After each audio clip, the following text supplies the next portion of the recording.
gostaria de iniciar exatamente pedindo a Jesus que possa nos inspirar, que possa nos auxiliar nesses instantes. E para que nós possamos nos harmonizar, boa noite, Fátima, para que nós possamos nos harmonizar para o nosso estudo, como é de praxe, nós faremos a leitura de um livro para que nós possamos meditar e nos harmonizar, inclusive aguardando que outros irmãos possam estar conosco. Nós elegemos o livro Caminho, Verdade e Vida, obra psicografada pelo nosso irmão Francisco Cândido Xavier, ditada pelo Espírito Emmanuel. Nós abriremos uma página ao acaso. Item 63. Quem sois? Mas o espírito maligno lhes respondeu: Conheço a Jesus e bem sei que é Paulo, mas vós quem sois? Isso está em Atos, capítulo 19, versículo 15. Qualquer expressão de comércio tem sua base no poder aquisitivo. Para obter, é preciso possuir. No intercâmbio dos dois mundos, terrestre e espiritual, o fenômeno obedece ao mesmo princípio. Nas operações comerciais de César, requerem-se moedas ou expressões fiduciárias com efígies e identificações que lhes digam respeito. Nas operações de permuta espiritual, requisitam-se valores individualíssimos com os sinais do Cristo. O dinheiro de Jesus é o amor. Sem ele, não é lícito aventurar-se alguém ao sagrado comércio das almas. O versículo aqui nomeado constitui benéfica advertência a quantos, para o esclarecimento dos outros, invocam um mestre, sem títulos vivos de sua escola sacrificial. Mormente no que se refere às relações com o plano invisível, mantende cuidado por evitar afirmativas a esmo. Não vos aventureis ao movimento sem o poder aquisitivo do amor de Jesus. O mestre é igualmente conhecido de seus infelizes adversários. Os discípulos sinceros do Senhor são observados por eles também. Os inimigos da luz reconhecem-lhes o sublime valor. Quando vos dispuserdes, portanto, a esse gênero de trabalho, não ouvideis vossa própria identificação, porque provavelmente sereis interpelados pelos representantes do mal, que vos perguntarão quem sois. Meus irmãos, essa mensagem aberta ao acaso me emocionou bastante, porque ela trata exatamente do tema que nós trabalharemos essa noite. O dinheiro de Jesus é o amor. Guardemos essa frase. E eu gostaria de convidar a todos os nossos irmãos aqui presentes para que nós possamos orar, para que nós possamos receber as benesses, o auxílio dos nossos amigos espirituais que já estão presentes conosco, já sentimos a presença desses nossos irmãos, para que nós possamos pedir que possam nos inspirar, que possam nos auxiliar, que possam abençoar nossos lares, onde quer que estejamos, tendo em vista que nós não estamos podendo nos concentrar ainda na nossa seara espírita, mas muito em breve eu tenho certeza que todos nós nos reuniremos novamente nas atividades presenciais da nossa seara. Nós poderemos nos entreolharmos, nos abraçar, como sempre foi de costume, seguindo exatamente aquilo que recomendava Jesus, quando ele nos ensinava que os seus discípulos seriam reconhecidos por muito se amarem. E eu tenho certeza que muito em breve, tão logo a ciência bata o martelo de que nós não oferecemos ou corremos mais risco com relação ao vírus, eu tenho certeza que todos nós voltaremos a nos reunir como fazíamos. Então, meus irmãos, eu gostaria de pedir esses instantes para que nós pudéssemos agradecer a oportunidade que temos.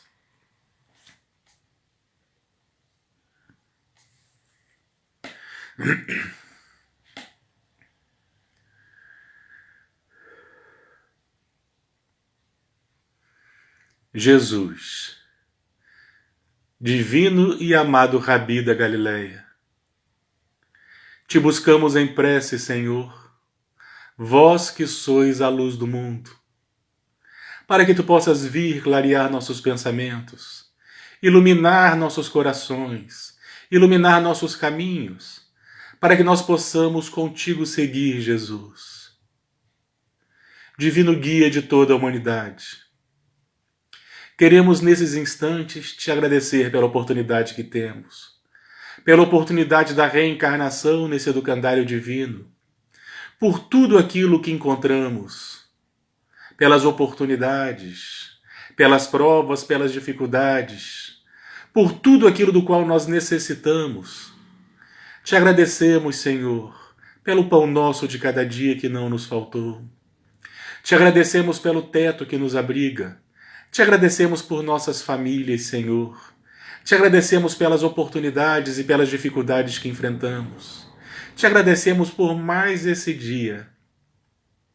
E eternos pedintes que somos da Tua misericórdia, Senhor, gostaríamos de te pedir também que não apenas ilumine nossos lares, ampara-nos e abençoa nossas famílias, mas gostaríamos de te pedir por aqueles que não estão aqui conosco, que não puderam estar presentes em nossa reunião, amigos, familiares, que onde quer que eles estejam, possam se sentir tocados da mesma forma como nós o sentimos. Ampara, Senhor, aqueles que jazem nas noites frias, a calçada, as marquises, os leitos hospitalares, aqueles que se encontram em desesperança, desesperados, aqueles que se encontram ansiosos, deprimidos. Que de alguma forma, Senhor, uma luz se acenda para todos eles e possam sentir-se tocados, possam sentir-te a presença como nós sentimos, Jesus. Ilumina os que sofrem por motivo qualquer de dor. Ampara-nos em nossas fraquezas para que nós possamos nos reerguer sempre, para que nós possamos caminhar, Jesus, irmanados como uma família planetária. Ilumina sempre nossos passos e fortalece-nos, Senhor. Primeiramente, em nome de Deus, nosso Pai, em Teu nome, Jesus, em nome de Anália Franco, patronesse da nossa instituição, e de todos os nossos amigos espirituais, nós possamos iniciar os nossos estudos, repletados de gratidão. Obrigado por tudo, Senhor.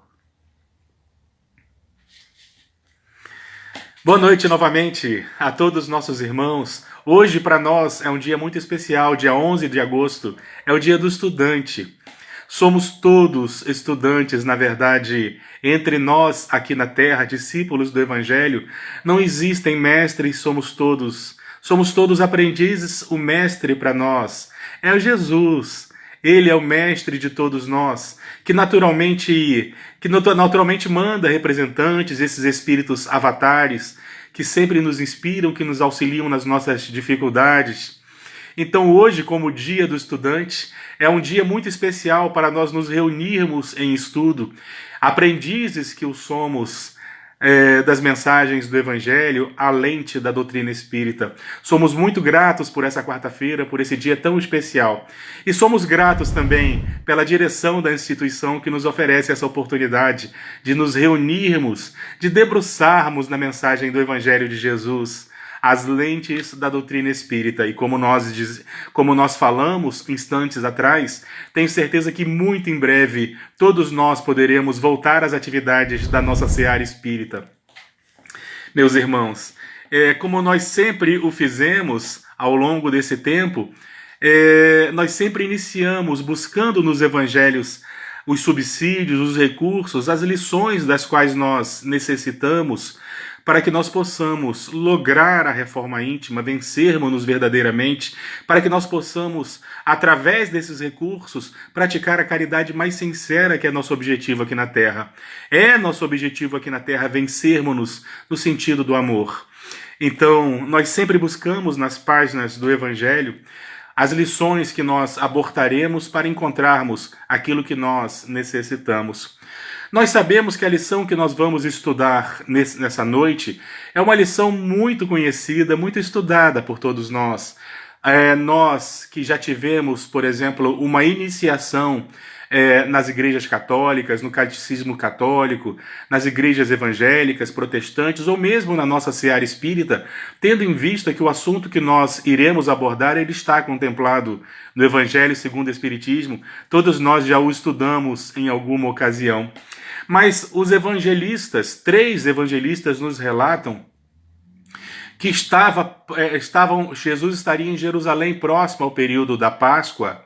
Nós estamos falando exatamente dos momentos, dos instantes derradeiros do messianato de Jesus na terra, naquele momento em que ele esteve conosco, garantem os Espíritos, afirmou Allan Kardec, que Jesus esteve verdadeiramente conosco, deixando essas pegadas maravilhosas, e diferente de todos os outros grandes mestres que já passaram pela Terra, Jesus não era apenas teórico, ele exemplificava, ele veio exemplificar todas as virtudes que ele nos ensinava. Ele veio nos ensinar através dos seus exemplos, os exemplos do serviço, do amor, do perdão, da fraternidade, da compreensão e tantos outros. Nós sabemos então que ele estava em Jerusalém. Só que a sua mensagem já começava há algum tempo a incomodar determinados personagens, doutores da lei, fariseus, inclusive discípulos de Herodes, seguidores herodianos, seguidores de Herodes, e nos informam os evangelhos que eles teriam se reunido porque eles tinham a necessidade, como diz o jargão popular, eles queriam tirar Jesus de cena, tendo em vista que tudo aquilo que Jesus ensinava ia de encontro, em alguns momentos, aquilo que os beneficiava. Então eles queriam verdadeiramente tirar Jesus de cena. E como fazer isso? Segundo os evangelhos, eles resolveram se reunir para tratar desse assunto, de que forma eles tirariam Jesus das estradas, eles silenciariam Jesus, e eles então chegaram a uma conclusão, eles resolveram sofismar. Eles, principalmente os fariseus, eram mestres exatamente nessas contradições, eles tinham uma maestria nesse sentido de confundir as pessoas com as suas contradições, eles verdadeiramente sofismavam. Então eles souberam onde Jesus estaria ensinando e foram em grupo ao encontro de Jesus. O evangelista Lucas vai nos afirmar que eles foram como espiões, ou seja, eles se infiltraram na multidão e ficaram ouvindo as lições de Jesus. Na primeira oportunidade, eles interromperam, na primeira pausa que Jesus tenha dado, é possível que eles tenham interrompido as lições e tenham falado algo mais ou menos assim: bom mestre, sabemos que é verdadeiro. Ensinas o caminho de Deus segundo a verdade. Eles então, no meio da multidão, aguardaram a oportunidade para que eles pudessem fazer uma pergunta a Jesus. E eles perguntavam a Jesus o seguinte: é lícito pagar os tributos a César?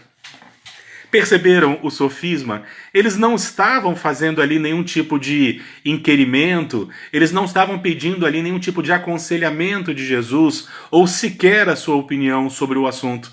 Eles queriam simplesmente que Jesus desse qualquer resposta para que eles pudessem prendê-lo, porque se Jesus falasse que era lícito pagar os tributos a César, aquele povo certamente o odiaria, o detestaria, ele seria no mínimo execrado, exatamente porque todo aquele povo já há algumas décadas se encontrava sob domínio romano, e era um povo tão orgulhoso, mas tão orgulhoso, que se sentiam humilhados nessa condição de terem que pagar tributos, de terem que pagar impostos a César, pagavam tributos sobre o pescado, sobre o produto agrícola, pagavam tributos para transitar nas estradas, pagavam tributos pelo comércio.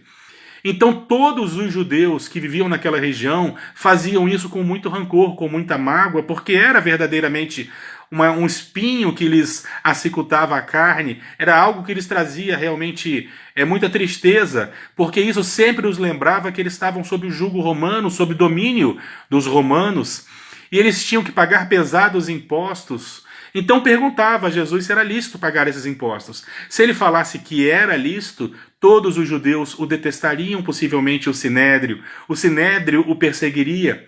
Se ele dissesse que não era lícito, que não era justo pagar os impostos, é bem provável que ele fosse denunciado ao governador romano naquela região, que ele fosse denunciado a Pôncio Pilatos e seria certamente preso. Jesus, tão logo ele ouve essa pergunta, ele imediatamente fala: hipócritas, por que me tentais? Jesus, que é a luz do mundo, que era o amor encarnado, o amor entre nós, aquele que é capaz de envolver o nosso orbe, aquele que é capaz de nos envolver a todos em sua luz, em sua presença. Espírito pertencente a esse agrupamento de espíritos puros, que existe uma distância gigantesca entre nós e ele, que consegue nos inspirar a todos. Jesus, percebendo então naturalmente o que estava acontecendo, ele dá uma resposta com muita sagacidade, ele dá uma resposta extremamente inteligente. Ele pede uma moeda, um denário, imediatamente aquele que o interpelava tira da sua túnica um denário e lhe entrega. Jesus então pergunta para aquele homem: de quem é a efígie nessa moeda? De quem é a efígie nesse denário? O que aquele que o interpelava não tem muita dificuldade em responder: é de César. O que Jesus teria dito então? Se a efígie é de César, dai a César o que é de César e a Deus o que é de Deus. E essa resposta teria sido uma resposta tão inteligente, mas tão sagaz, que segundo os registros evangélicos, aqueles personagens que foram para o tentar se retiraram imediatamente, porque não tinham logrado o êxito esperado. Eles esperavam então, através do seu sofisma, eles esperavam que Jesus tropeçasse, e Jesus não tropeçava. A sua sagacidade, a sua maturidade espiritual, percebendo que ele estava aqui com muito esforço de sua parte entre nós, espíritos ainda muito pequenos, muito mesquinhos que somos, tolerava-nos. Então ele imediatamente fala: hipócritas, por que me tentais? Me dá um denário, me dá uma moeda. O denário era conhecido também como a moeda dos impostos. Me dá uma moeda. O que aquele personagem que o interpelava tira imediatamente um denário de sua túnica, com a efígie de César, naturalmente. A pergunta que nós temos que nos fazer é: será que nós conseguimos compreender esse diálogo? Será que nós conseguimos subtrair tudo aquilo que Jesus queria nos ensinar nessa lição maravilhosa? Primeiramente, quando Jesus fala: dai a César o que é de César e a Deus o que é de Deus, a pergunta que nós nos fazemos é: se Jesus está dizendo que existe uma moeda relacionada, um valor relacionado a César, será que existe uma moeda, um valor relacionado a Deus? Será que existe uma moeda que nós podemos oferecer a Deus? Curiosamente, existe sim. Quando nós pegamos o Evangelho Espírita, nós vamos encontrar Allan Kardec. Allan Kardec escrevendo algo muito curioso, dizendo que Jesus espiritualizou as ofertas. Como assim Jesus espiritualizou as ofertas? Num determinado momento, Jesus teria dito assim: Antes de colocar as suas ofertas no altar, vai e reconcilia com teu próximo. Recomendação de Jesus, deixando claro que para Jesus era muito mais importante que nós reconciliássemos, por exemplo, com o nosso semelhante, com aqueles com quem nós tínhamos algum tipo de conflito. Era mais importante do que colocarmos ofertas no altar. Em outro momento, nós vamos encontrar, num diálogo maravilhoso, também presente nos 3 evangelhos, logo após a conversão de Levi, de Mateus, nós vamos encontrar Jesus dizendo: misericórdia quero e não sacrifício. Os sacrifícios eram as ofertas que os judeus faziam a Deus. Eles jejuavam, eles mortificavam, eles costumavam abater animais no chamado altar dos holocaustos, onde eles sacrificavam bois, carneiros, pombos, diversos animais. Vez por outra faziam ofertas em perfumes e panos. E a pergunta que nós nos fazemos é: quando nós oferecemos essas ofertas a Deus, que utilidade tem para Ele que é possuidor de tudo? O que nós verdadeiramente podemos oferecer a Deus que tudo possui? Jesus teria dito: misericórdia quero, e não sacrifício, e não ofertas. Ele quer de nós a misericórdia. E quando nós vamos ao dicionário para tentar entender o que significa misericórdia, misericórdia é a capacidade de nós nos colocarmos no lugar do outro, de sentir aquilo que o outro sente. Jesus dizia que a oferta mais agradável a Deus é nós conseguirmos nos colocar, ter empatia por aqueles que sofrem, por aqueles que estão à nossa volta, inclusive para com aqueles que erram conosco, por exemplo, colocarmos-nos no lugar dessas pessoas, para que nós possamos nutrir a compreensão e a caridade. Quando nós perguntamos se existe uma moeda que nós podemos ofertar a Deus, exatamente como fazíamos nos tributos a César, será que existe uma moeda que nós podemos dar a Deus? Essa moeda, lógico que existe, são nossos sentimentos, nossas boas ações, tudo aquilo que fizerdes para um desses pequeninos é a mim que o fazes. O que nós podemos oferecer a Deus, que é possuidor de tudo? Naturalmente que não são as coisas do mundo, mas aquilo que são verdadeiramente nossos sentimentos, nosso tempo, nosso acolhimento, são nossas ofertas a Deus, pelo amor de Deus. É isso que verdadeiramente nós podemos dar, que é nosso. As moedas que nós podemos oferecer a Deus são nossos sentimentos mais enobrecidos, mais profundo. Toda vez que nós temos condições de alimentar um esfaimado, em todos os sentidos, porque nós não nos referimos apenas ao alimento do corpo físico, mas nós, seres humanos, dependemos de outros alimentos, alimentos da alma, como atenção, compreensão, porque todos nós erramos e queremos ser compreendidos e perdoados naturalmente.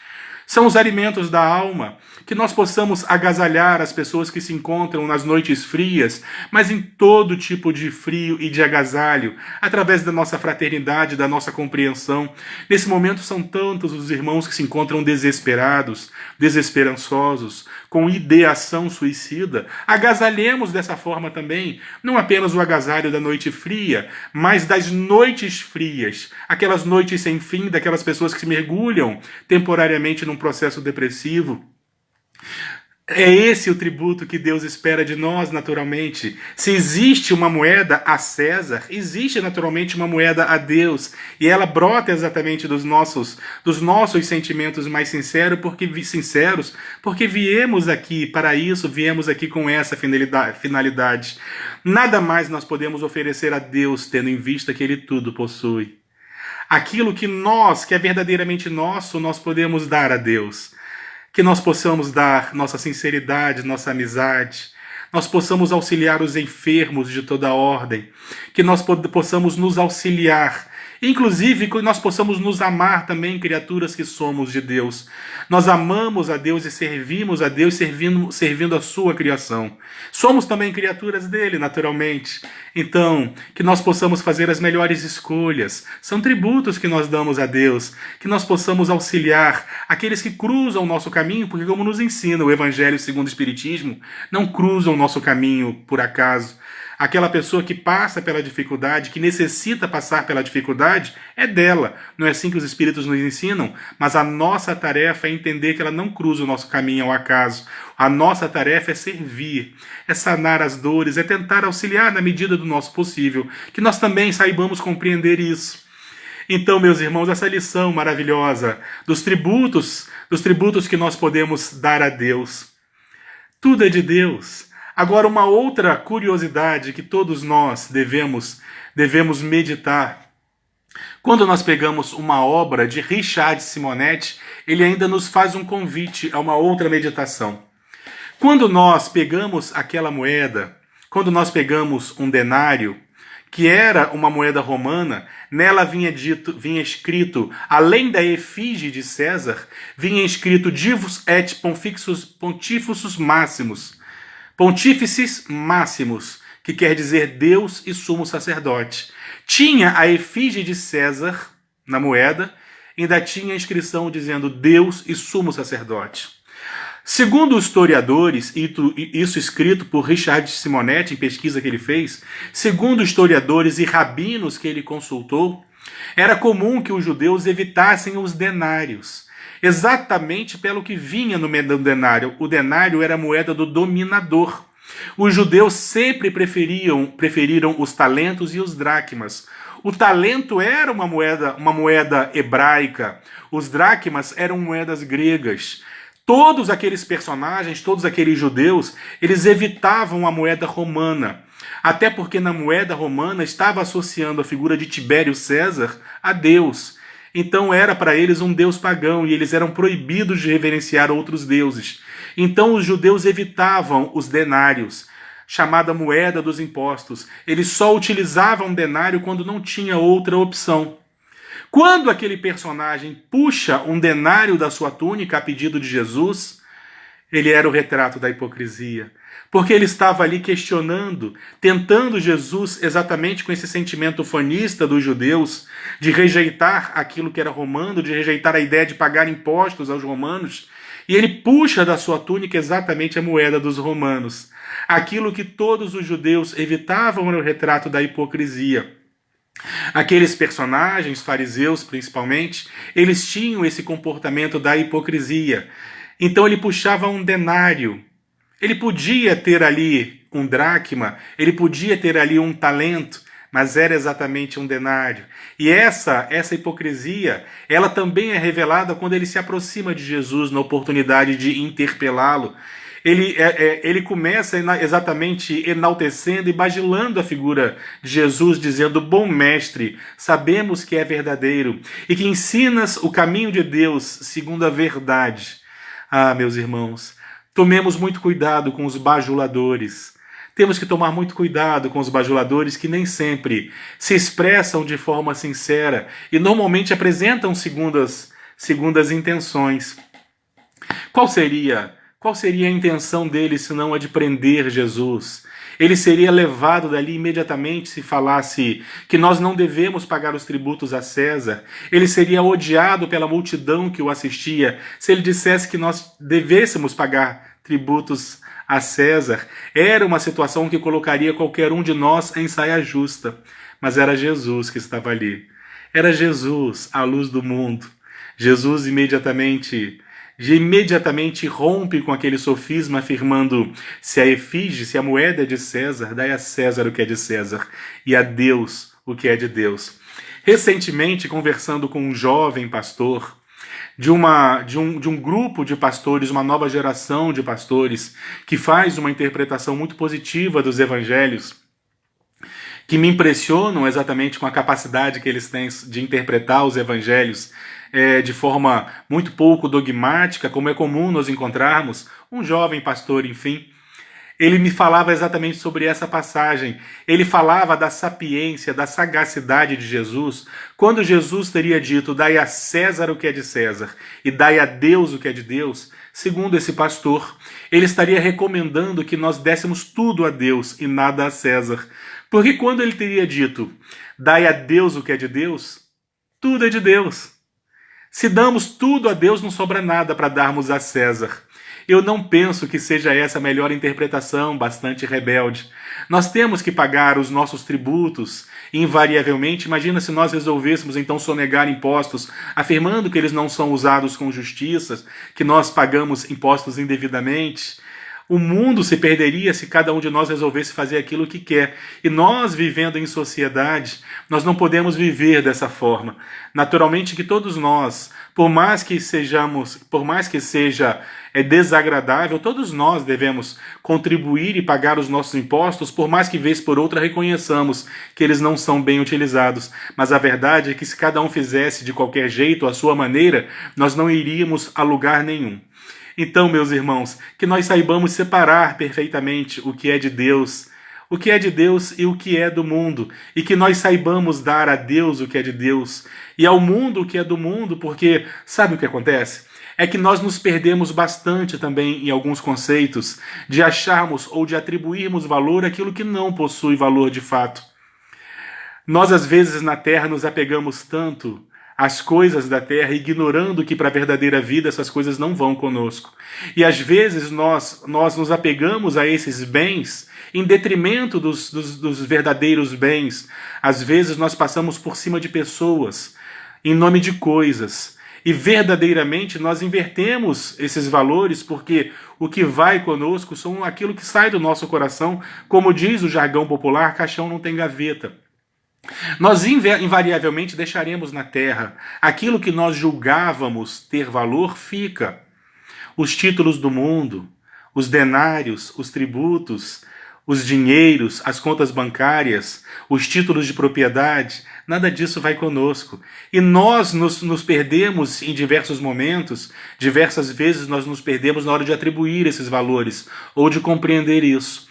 Em toda a literatura espírita nós encontramos o sofrimento. Aquilo que nós julgávamos ser para nós motivo de alegria, acaba se transformando em motivo de muito sofrimento, relembrando inclusive o que Jesus teria dito em relação à parábola do Lázaro e do rico. Nós chegamos do lado de lá e percebemos que tudo aquilo que nós valorizávamos havia ficado do lado de cá, porque nós não soubemos atribuir valor àquilo que verdadeiramente possui. Nós nos perdemos nisso, essas coisas ficam na terra. Os títulos, as roupas, as joias, tudo aquilo que nós julgamos fica na terra. Então, meus irmãos, que nós saibamos, compreendendo essa verdade, que nós saibamos verdadeiramente direcionar nossos valores, para que nós não nos percamos e que isso não seja motivo de sofrimento. Allan Kardec e diversos outros autores escrevem sobre isso. A dor que muitos irmãos sentem ao desencarnarem e perceberem-se nus verdadeiramente no sentido de tudo aquilo que eles julgavam possuir terem ficado na terra, e se encontram pobres, esfaimados, aqueles que julgavam tudo possuir, que achavam que verdadeiramente seriam tratados como reis. Isso não acontece. E nós ainda encontramos com muita frequência na literatura espírita um sofrimento ainda maior, quando esses personagens olham para trás e percebem que todo aquele volume que eles haviam deixado é motivo de ódio e briga entre aqueles personagens, seus herdeiros, que ficaram com tudo aquilo e brigam e odeiam-se em nome daquilo que não tem valor. Nós não estamos dizendo que os bens materiais, que o dinheiro não tenha valor, pelo amor de Deus, mas que nós saibamos atribuir verdadeiramente o valor que eles merecem. É através do dinheiro que nós nos alimentamos, e é também através do dinheiro que nós socorremos. É através do dinheiro que nós temos acesso ao estudo, à informação. É através do dinheiro que nós temos acesso ao agasalho, ao teto que nos abriga. Na realidade, nós não estamos questionando isso. Todos nós que vivemos em sociedade, todos nós precisamos possuir o capital, mas nós não podemos permitir que o capital nos possua. Nós saibamos, nós devemos todos nós atribuir verdadeiramente valor àquilo. Aquilo que nós julgamos serem valorosos. Nós não estamos dizendo aqui que as roupas que nós vestimos não são importantes, que estar em sociedade não é importante. Nós dependemos disso. O que nós não podemos é nos perder na escolha dos valores. No momento das nossas escolhas, que nós possamos compreender que pessoas estão acima disso tudo. Que nós possamos verdadeiramente, como nos ensina a doutrina espírita, que nós possamos compreender aquilo que verdadeiramente tem valor, porque aquilo que verdadeiramente tem valor, a traça não rói. A traça não rói e vai conosco onde quer que nós estejamos. Para onde quer que nós viajemos, nós levamos conosco invariavelmente, porque esses valores não estão nos cofres bancários, estão dentro de nós. E a pergunta que eu faço para nós meditarmos nessa noite maravilhosa, dia do estudante que somos todos nós, é exatamente essa. Meditemos o que vai conosco. Quando nós chegarmos a algumas respostas, nós perceberemos o que verdadeiramente tem valor. O que vai conosco, os amigos, o tempo que nós dedicamos, a cultura que nós temos, os nobres sentimentos vão conosco invariavelmente. Mas, além disso, não temos condições de levar. Nós não levamos nada daquilo que nós atribuímos grande quantidade de valor, que nós saibamos nos desapegar, na certeza de que em algum momento nós seremos obrigados a desapegar disso tudo. Meu irmão, que nós saibamos separar o que é de César, em outras palavras, o que é do mundo, das coisas de Deus. Somos todos nós seres cósmicos. Estamos aqui temporariamente animando um corpo físico, mas nós somos muito mais do que isso, pelo amor de Deus. Nós somos todos seres cósmicos, que o meu sobrenome é momentâneo porque a minha família é toda a humanidade. Que nós possamos compreender que os títulos da terra são importantes, mas os títulos mais importantes são aqueles que vão conosco e nós conquistamos para dentro. Talvez por isso Jesus tenha ensinado naquele diálogo maravilhoso com a mulher samaritana, ele tenha ensinado que o reino dos céus é uma busca para dentro, está dentro de nós, e tempo chegará que nós buscaremos Deus, adoraremos a Deus em espírito e verdade, que nós saberemos verdadeiramente atribuir os valores de acordo com a realidade daquilo que verdadeiramente tem valor. Meus irmãos, como eu estava dizendo, somos todos seres cósmicos. Nós temos o universo como nossa morada.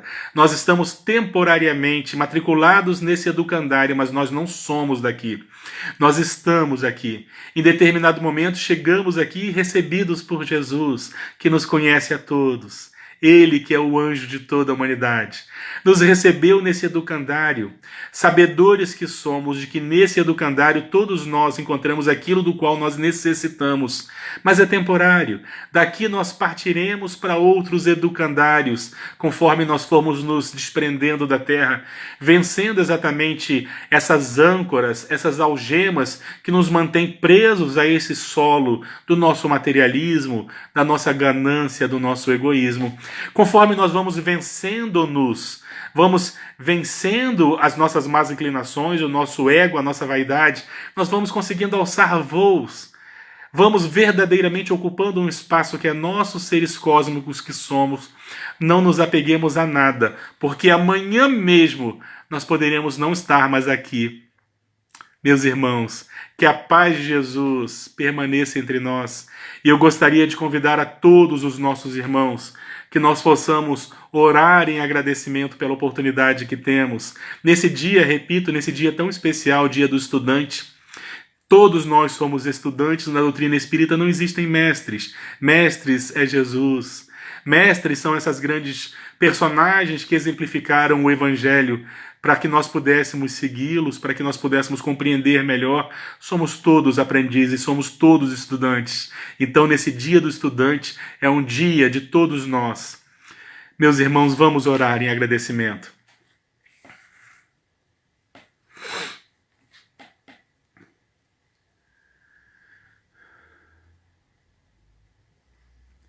Jesus, divino amigo de todas as horas, queremos nesses instantes te agradecer pela oportunidade desses instantes, desses momentos que passamos juntos em teu nome, em que nós nos debruçamos nas páginas do teu Evangelho, utilizando os recursos que a doutrina espírita nos oferece, com o objetivo de nós subtrairmos os subsídios para a nossa reforma íntima, para que nós possamos vencer nossos vícios, nosso ciúme, nosso egoísmo, para que nós possamos libertarmos-nos de nós mesmos, Jesus. Te agradecemos por todas as oportunidades que tivemos e te pedimos, Senhor, eternos pedintes da tua misericórdia que somos, te pedimos pelos nossos lares. Que a sua luz possa se manter acesa em nossos lares, socorrendo-nos, acalmando-nos, Senhor. E todos aqueles que perambulam pelos nossos lares, deste e do outro lado da vida, possam sentir a tua presença como nós a sentimos também. Divino amigo de toda a humanidade, nós queremos encerrar a nossa prece te pedindo, Senhor, por aqueles que mais necessitam de ti, do teu amparo e do teu socorro, Jesus. Aqueles que mais necessitam de ti, te pedimos, Senhor, pelos que odeiam, pelos odiosos, pelos rancorosos, pelos vingativos, porque temos a certeza que são esses, Senhor, são esses aqueles que mais necessitam do teu amparo e do teu amor. Socorre-nos a todos, Jesus, e primeiramente em nome de Deus, nosso Pai, em teu nome, Jesus, em nome de todos os nossos amigos espirituais, nós possamos encerrar esses instantes de meditação e prece. Obrigado por tudo, Senhor. Obrigado, meus irmãos. Boa noite a todos.